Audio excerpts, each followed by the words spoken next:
What's up guys, Jordan Hardy here, boxing reporter. You don't have to just be a professional fighter to use Victor Conte's Fighter Training Stack. I use it every day when I'm working out in the gym to stay fit. I'm Jordan Hardy and I'm snack strong.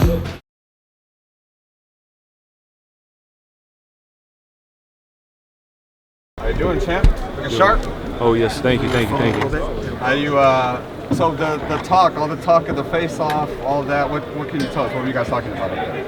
I don't know, I just told you guys the truth. That's something that not everybody knew about, but I'm sure some of y'all was wondering why we didn't do a face-to-face. All the other big fights on Fox have done a face-to-face, and I told you why, and I gave him an opportunity to answer, and he couldn't. Did that bother you that he didn't want to show up with you?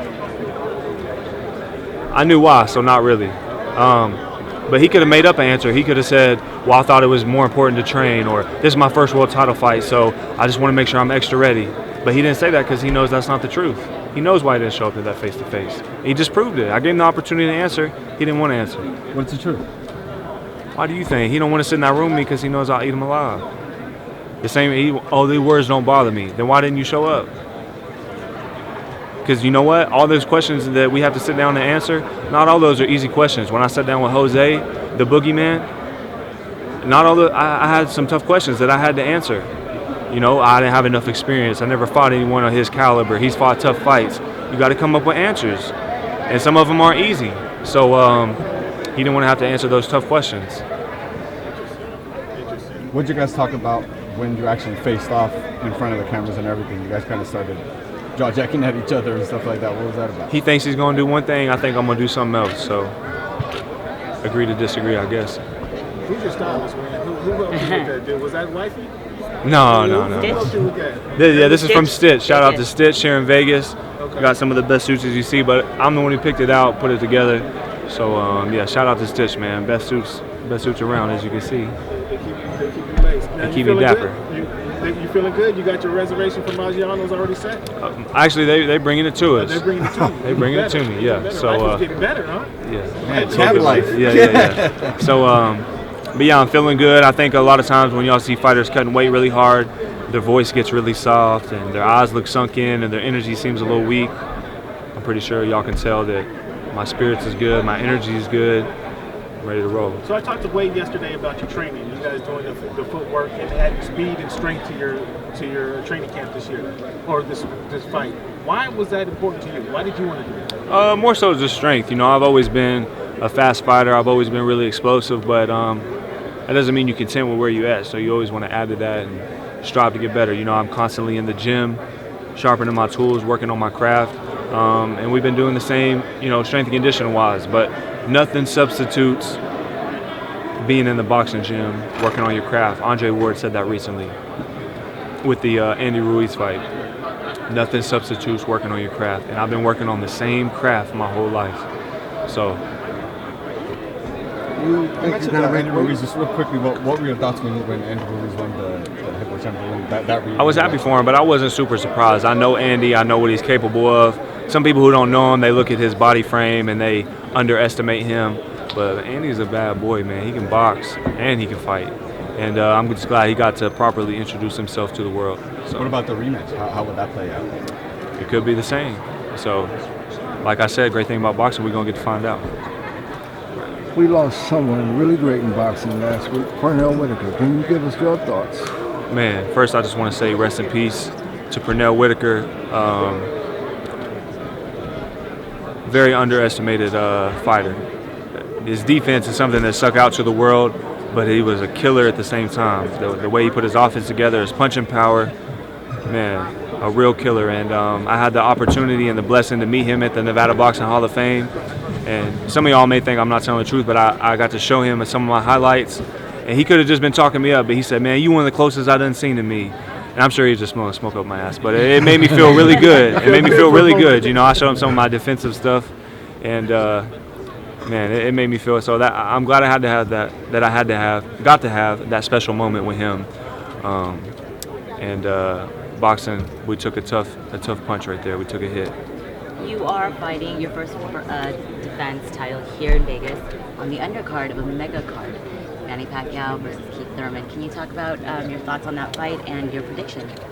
Well, I'm happy to announce that I'll be the main event on Fox on a Sweet Hands Promotions card. So this is, you know, I guess you could call it my show. I don't know. But it'll be the main event on Fox, so that's free TV for everybody. And I'm proud to be the main event on Fox as a huge platform, but also with the pay-per-view portion of Manny Pacquiao.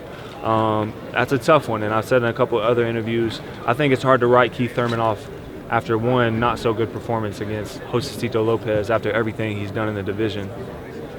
But then with Manny Pacquiao, it's hard to write him off after everything that he's done.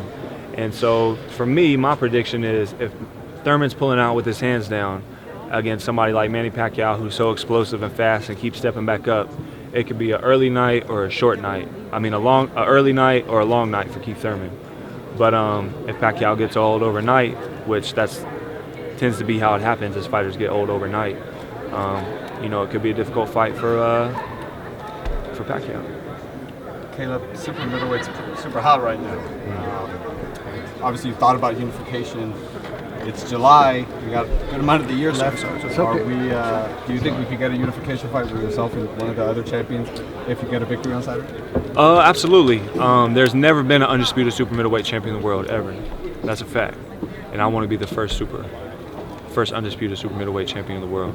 But first things first, July 20th, this Saturday. I'm not concerned with anyone else. I don't care about any other champions. I don't care about any unification fights. I don't care about anything or anybody else besides what's on my plate. So that's all I'm focused on. Mr. Flynn, Phil Boxing, Emmanuel Rivera. Regarding your fight, we want to introduce you to the world of both horse and Phil Boxing. Do you have any message for your Filipino fight fans? I would just like to give a huge shout out to my Filipino fight fans. I encourage y'all and hope that y'all tune in this Saturday. This is a huge fight. We got 4 undefeated fighters on the same card, and as Heidi said, 2 O's have to go, not just one. So it's going to be a spectacular night of boxing, which is going to translate over into y'all's guy, Manny Pacquiao, who is a legend. You know, I don't even have to break down who Manny is for you guys. You already know. So I would just definitely encourage you guys to tune in. It's going to be an exciting night of boxing. I can teach you how to say, oh wait, Manny, come here. You want to say something in Tagalog to them, to your family? Say salamat. Salamat means thank you. Salamat with the T at the end. And mabuhay means long life. Salamat mabuhay. How's it being a new daddy to a puppy, a dog? I see that. Nipsey. Yeah, he's full of energy, got a lot of character.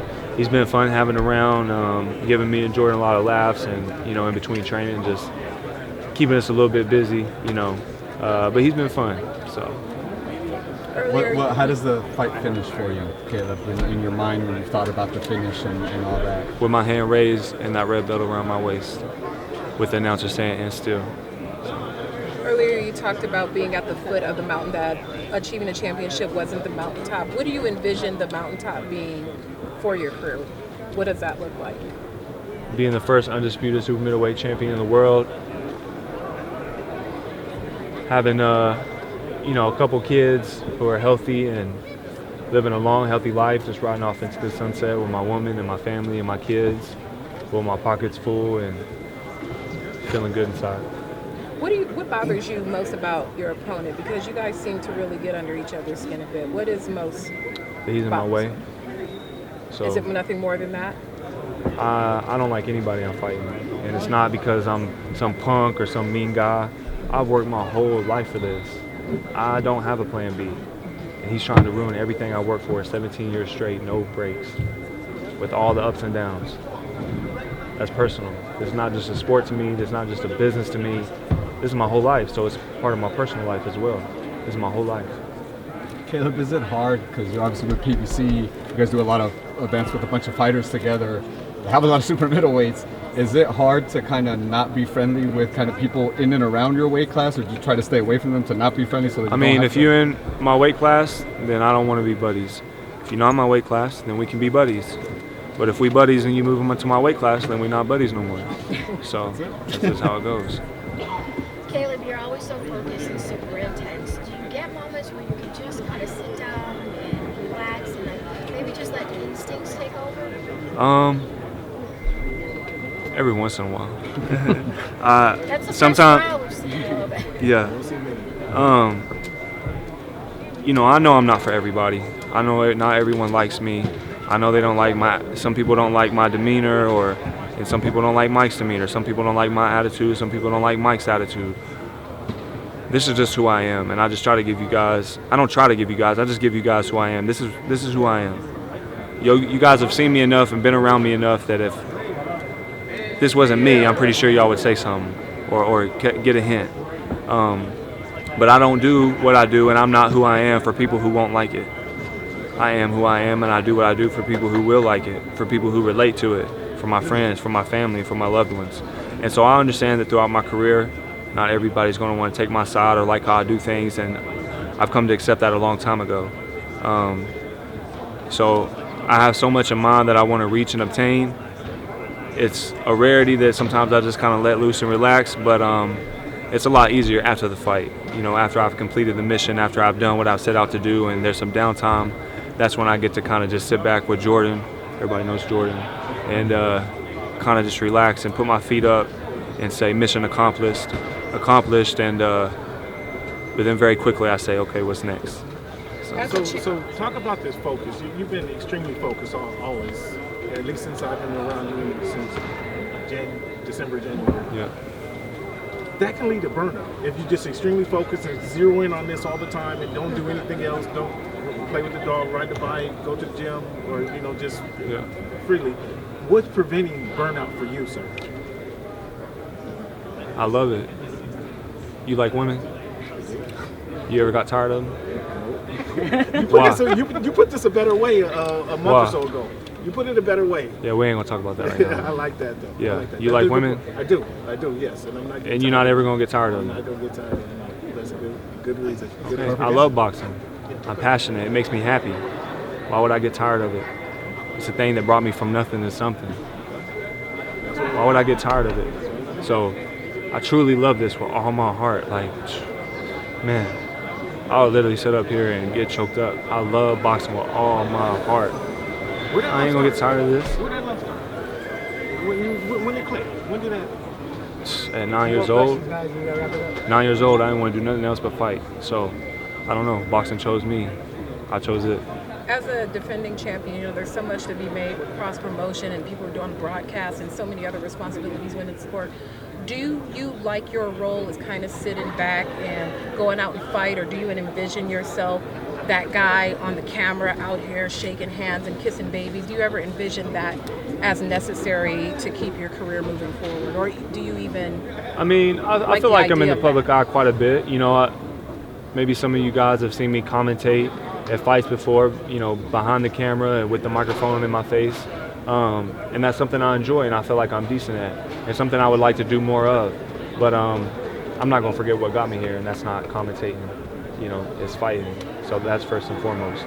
But I don't know. I just do what I feel in the moment. Sometimes a lot of times I'm more reserved and to myself. And then, but I feel like I make time to sign autographs and, take pictures and hand stuff out to the kids and stuff like that. So,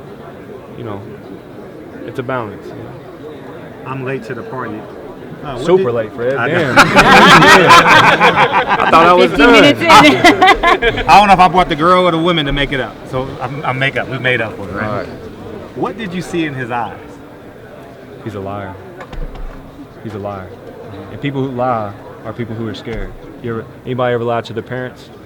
Why? Because you were scared you're going to get that ass whooped. Now, me and Jordan, we have a very open relationship. But have you ever lied to a woman? Why? Because you were scared she was going to get mad. You were scared he was going to get mad. Mm-hmm. Thank you. October 5th. October 5th. Good. Before let's try to change the subject. But no, check this out. People lie out of fear. Everyone's done it because they're scared. I told him I want to know why we didn't do it. He could have said, and I said this in other interviews, well, this is my first world title fight. I just felt like it was more important to stay back and train. Or I didn't want to go and see you. I wanted to train. Train is more important. But he didn't have anything to say because he knows the truth. He just sat there and told y'all. Through his actions. He could have told y'all. But he sat there in silence. Caleb, we could have came up earlier, but I was late to the party too. When you guys faced off, there was some talk back and forth. What was being said? Like I told him, he thinks he's going to do one thing. I think I'm going to do something else. So we just agreed to disagree. All right, guys. Okay. Thank you. I'm excited for your ring entrance. I don't know what it is, but I'm excited for it. We'll tune in. You'll find out.